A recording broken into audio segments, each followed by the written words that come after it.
बिहार में कांग्रेस नेता राहुल गांधी की वोटर अधिकार यात्रा पूरे जोश के साथ जारी है।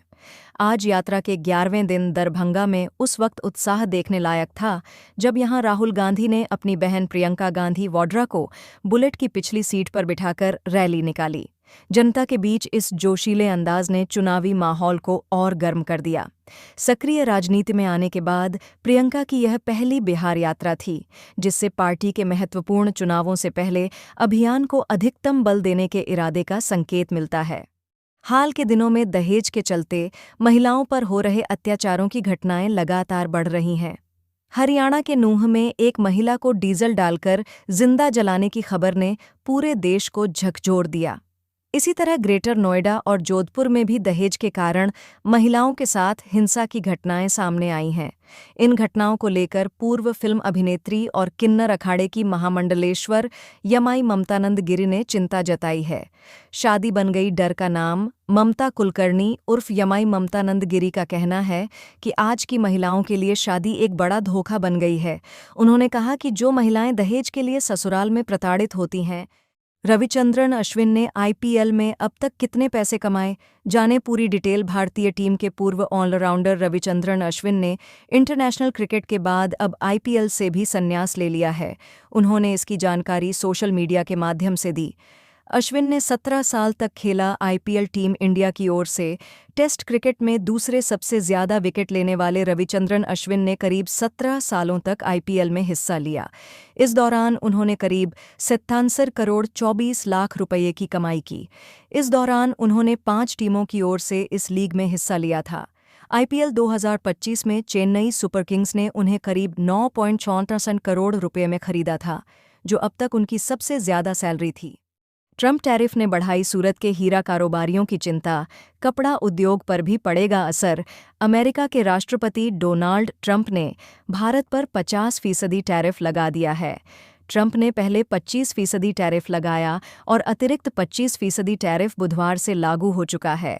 इसे लेकर गुजरात की आर्थिक राजधानी सूरत में टेक्सटाइल और डायमंड के कारोबार से जुड़े लोगों में दहशत का माहौल बना हुआ है। दुनिया भर में तराशे जाने वाले 12 डायमंड में से 9 डायमंड सिर्फ सूरत में तराशे जाते हैं। अमेरिका डायमंड, जेम्स और ज्वेलरी की खरीद करने वाला बहुत बड़ा देश है। ऐसे में अमेरिका की तरफ से भारत के सामान पर लगाए गए 50% टैरिफ का सीधा असर इस डायमंड इंडस्ट्री पर पड़ेगा। अफगानिस्तान में बुधवार को भूकंप के तेज झटके महसूस किए गए। भूकंप की तीव्रता 5.6 थी, जिसके झटके पूरे हिंदू कुश क्षेत्र में महसूस किए गए। भारतीय समयानुसार भूकंप शाम 6:57 बजे आया। इसका केंद्र 36.32 डिग्री उत्तरी अक्षांश और 31.33 डिग्री पूर्वी देशांतर पर था, जिसकी गहराई 138 किलोमीटर थी। अफगानिस्तान में बुधवार को भूकंप के तेज झटके महसूस किए गए। भूकंप की तीव्रता 5.6 थी, जिसके झटके पूरे हिंदू कुश क्षेत्र में महसूस किए गए। भारतीय समयानुसार भूकंप शाम 6:57 बजे आया। इसका केंद्र 36.32 डिग्री उत्तरी अक्षांश और 31.33 डिग्री पूर्वी देशांतर पर था, जिसकी गहराई 138 किलोमीटर थी। भूपेन हजारिका की जयंती पर 100 रुपये का स्मारक सिक्का होगा जारी। मुख्यमंत्री शर्मा ने जताया प्रधानमंत्री का आभार। गुवाहाटी 27 अगस्त। असम के मुख्यमंत्री डॉ. हिमंत बिस्व शर्मा ने बुधवार को बताया कि वित्त मंत्रालय ने भारत रत्न डॉ. भूपेन हजारिका की जन्म शताब्दी के उपलक्ष्य में 100 रुपये का विशेष स्मारक सिक्का जारी करने की अधिसूचना जारी कर दी। मुख्यमंत्री ने इसे भूपेन हजारिका के प्रति कालजयी सम्मान बताते हुए प्रधानमंत्री नरेंद्र मोदी का आभार व्यक्त किया। जम्मू कश्मीर में बाढ़ और बादल फटने के बाद मौके पर पहुंचे सीएम उमर अब्दुल्ला हालात की जानकारी ली। जम्मू कश्मीर में पिछले 2 दिन में रिकॉर्ड बारिश के बाद संबंधित घटनाओं में मरने वालों की संख्या बढ़कर 41 हो गई, जिनमें से अधिकतर लोग वो हैं जो वैष्णो देवी मार्ग पर हुए भूस्खलन की चपेट में आ गए थे। बुधवार को बारिश से कुछ राहत मिलने के बाद राहत कार्यों में तेजी आई। जम्मू कश्मीर के मुख्यमंत्री कार्यालय ने ट्वीट किया, जान गंवाने वालों के परिजनों के लिए 6 लाख रुपये की अनुग्रह राशि की घोषणा की है।